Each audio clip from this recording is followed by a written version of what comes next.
Hello, my name is Aarti Sampath and welcome to my channel. If you love chicken tikka masala and you want to make it for yourself, a simple recipe that also has just the right amount of flavor, you're in the right space. We're serving our creamy chicken tikka masala with cilantro lime rice. Let's get started. During my early days as a chef, one of the dishes we would make is roasted tomato soup. So I thought, why not apply that same technique when we're doing tikka masala? Because of course, the sauce itself is tomatoes, butter, some spices. So what I did was I cut Roma tomatoes, or these are local Indian tomatoes that are very similar to Roma tomatoes, that I cut in half and I roasted it for 45 minutes in a 350-degree oven. And you can just see how that skin just slips off, which will make a super creamy gravy. All I've done is spritz some oil and a touch of salt. And you can just tell how these tomatoes are just how I'm able to get rid of the skin so easily. The skin just comes off with absolute ease. The reason why I roasted them is it's condensed that tomato flavor. So the tomatoes are a lot more sweeter than where we started. So we don't have to put as much effort when we actually make the sauce. I'm going to discard off the skins, and before we get started on that sauce, which isn't going to take as much time as we've already cooked those tomatoes, we're going to marinate our chicken and roast it in the oven as well. To make our juicy chicken, I just broke down a whole chicken into 8 pieces, and to that we're adding yogurt, and I like to use Greek yogurt, or if I don't have that, even if I make my own yogurt, I make sure I've strained off the extra whey so that adheres to the chicken. We have some spices here. I have some chili powder. Oftentimes, tikka masala outside could be extremely dark red, and that could be with, it could be like Kashmiri chili powder, or also they do use color, and I don't vouch for that. So the chicken might be a little paler than you'd normally see. So I have turmeric powder here, and then I have tons of cumin powder and coriander powder. And I can't do without my special garam masala. And if you want to see the recipe, we have a video for that as well. So I have some garam masala as well. I'm using Rajasthani desert salt, a healthy pinch.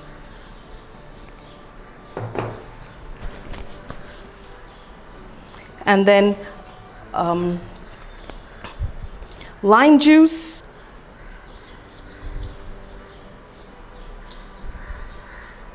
to this I'm adding chopped ginger and garlic.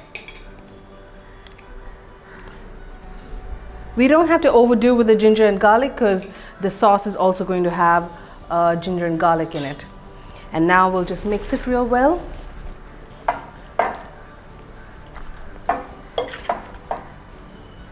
Okay, once our chicken's nice and marinated, we're going to lay it out on a sheet tray and bake it off at a 400-degree oven for 20 minutes.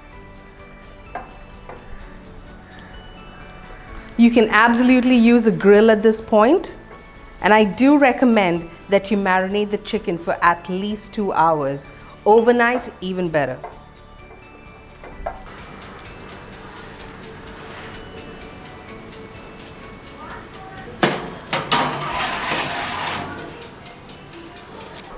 As our tikka masala has to be rich with butter, we are starting off with some unsalted butter. And to prevent the butter from burning, I'm just adding a little bit of sunflower oil, just a splash. And as the butter melts away, we're adding our onions. And to the red onions, while that's cooking, I'm also adding some nigella seeds. This is another trick I learned during my school days. Nigella seeds gives you that distinct tikka masala flavor.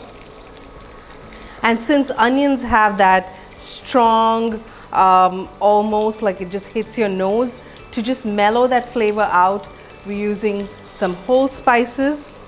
You just have a small piece of cinnamon, you don't need too much, and a couple of pieces of cardamom and clove.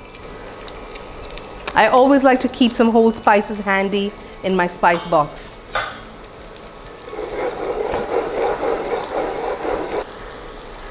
To caramelize the onions a little faster, a pinch of salt goes a long way. It leaches out all the water content and helps you caramelize the onions faster. Our onions have gotten really crispy so quickly and they're golden. Indian cooking is when you're cooking onions, we always go that little extra way. When we think that it's already caramelized, just go on for another couple of minutes. So our onions are right where they should be.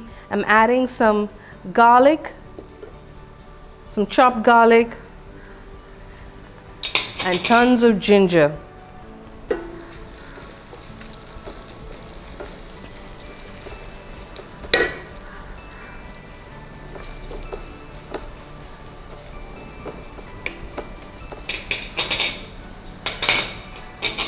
And another trick that I learned from a chef friend, when you're making like this tomato based creamy buttery sauce, always add some cilantro stems.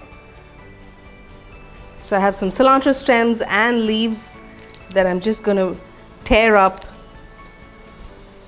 and add. At this point it's time to add our ground spices, coriander powder, cumin powder, chili powder. You could also use green chilies if you like.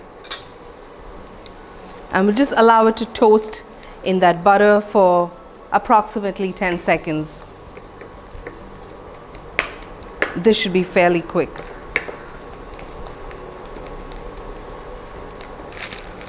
And now it's time to drop in those gorgeous tomatoes.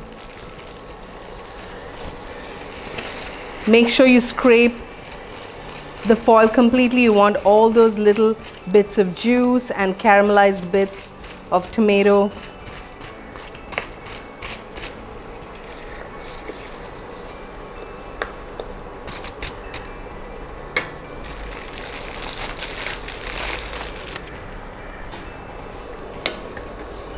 At this point, once the tomatoes are added, I want to season that a little more further.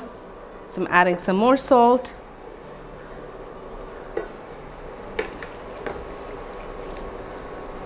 And since tomatoes still have their own juices, I'm just squishing them a little bit.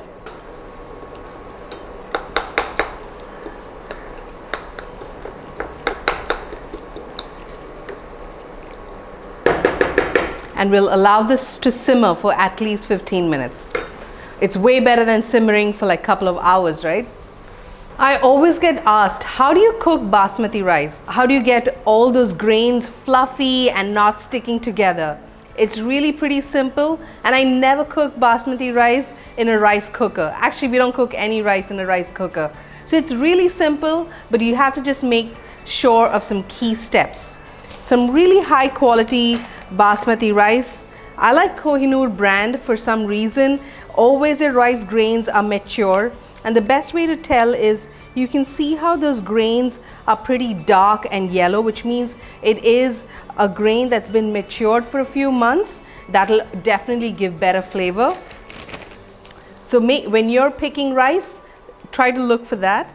And then I soaked my rice for 30 minutes. That should help it cook a lot faster. And you can easily tell that it's soaked well is when you break it open, when you just break the rice, and it just breaks super easily. You see that? But which is where now it's time to handle it with a lot of care. So my rice goes in my bowl. It's been washed 2 to 3 times to remove excessive starch. That is also going to get your rice fluffy. So I'm choosing a small pot, a 1:2 ratio, with rice being 1 and 2 parts water. So to this I'm adding some water.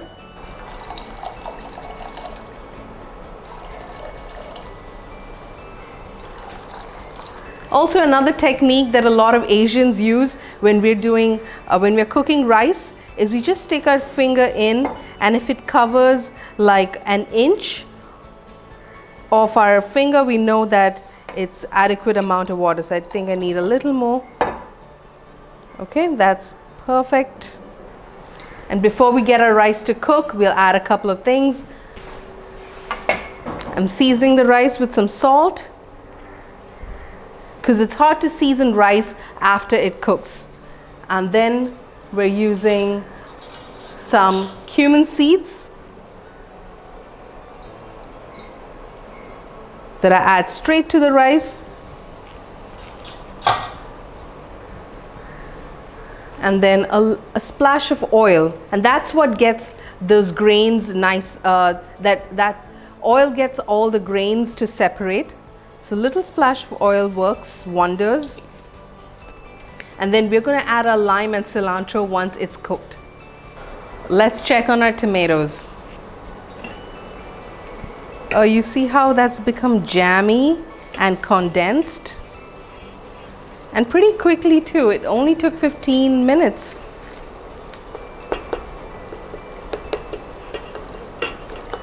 I'm just going to give the tomatoes a little bit of a taste, because every tomato is different, right? Some could be a lot more tangier, some could be a lot more sweeter.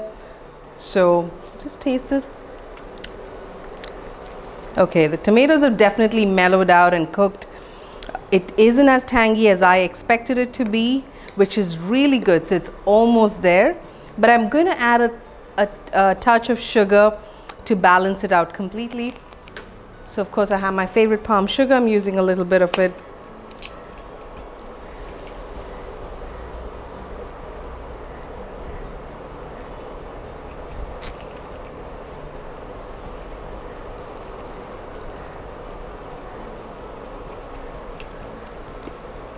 Palm sugar tends to be, it is very sweet and caramelized, but when you're baking or when you're cooking, it tends to have, you tend to need a little more than you would with just plain sugar, as palm sugar has minerals, vitamins, and it has other ingredients that I'm not sure of, but I always see that when I'm sweetening a dish, palm sugar you need a little more than you would with regular sugar.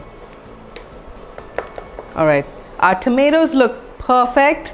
I'm adding the rest of the butter, which will just slowly melt in.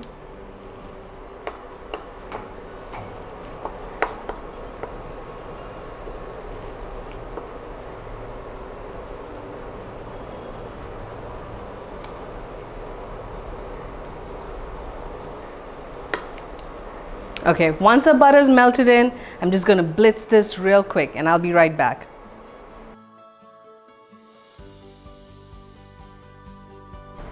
A very distinct flavor to butter chicken or chicken tikka masala is Kasuri Methi. This is dried fenugreek leaves that you will find at an Indian grocer. I highly recommend that you don't omit this. It just provides that earthy flavor that you always seek in a tikka masala. So find it either on Amazon or at an Indian grocery store. So we'll just toast it lightly. And we're just going to crush it with our fingers. It would just take maybe a couple of minutes to toast.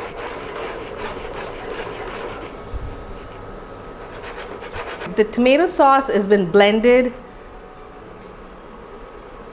and it's looking vibrant orange, dark. Just put it back in our pan and scrape every little bit, because that sauce is gold.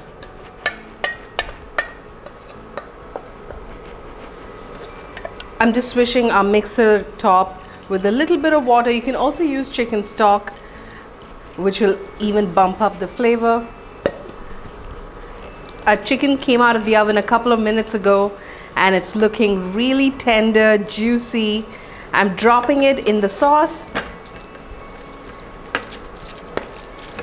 And you make sure you scrape all those pan juices.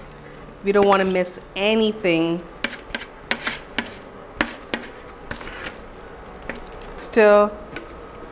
Oh my God, it's looking so good. This smells exactly like my Taj days. Food always brings nostalgia.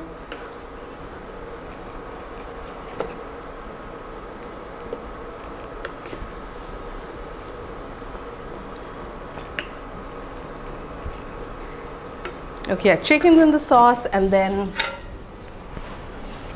for the spice that I was talking about, the fenugreek, I'm just crushing it real fine, as fine as my fingers can possibly do it.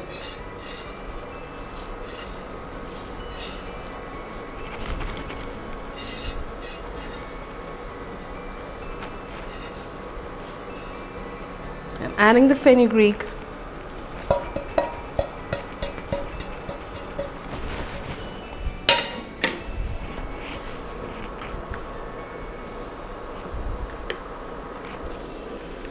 Oh, that smells so good. So right now we're just going to warm up the sauce, allow it to simmer for another 5 minutes. And before we put the lid on, I'm just finishing it off.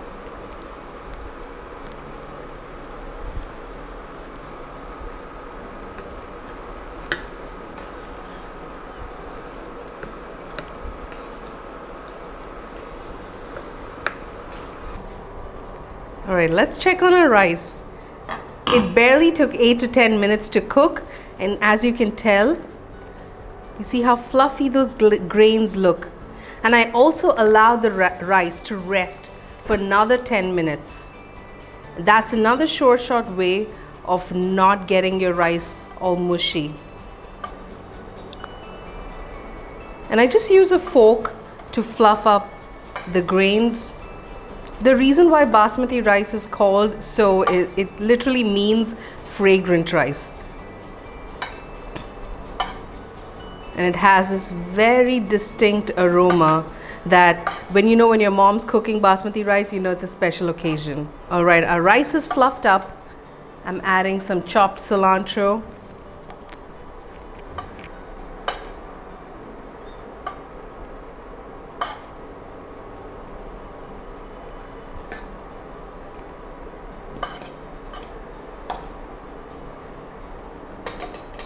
Zesting a little bit of lime on top of the rice, just a tad bit. We want to make sure we don't get any of that white pith. Squeeze of lime juice to freshen up the rice.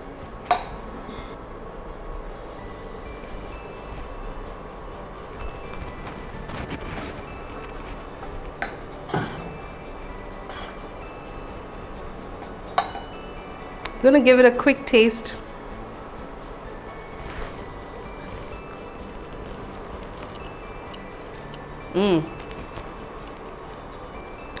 It's so fresh and bright that this rice is a perfect combination for my chicken tikka. And just because this dish is creamy and we're gonna cook it for the holidays, I'm adding another knob of butter. I am so excited to try it.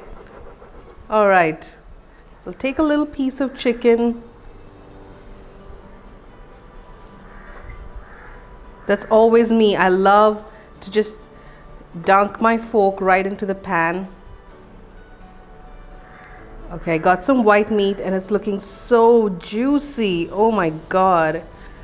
Wow, look at that. And so tender. A little bit of that sauce.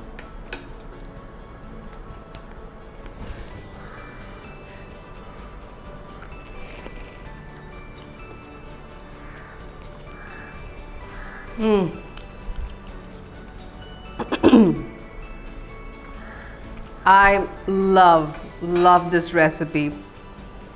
That tomato is just so mellow. It's like this rich, creamy tomato soup meets this fiery Indian masala gravy.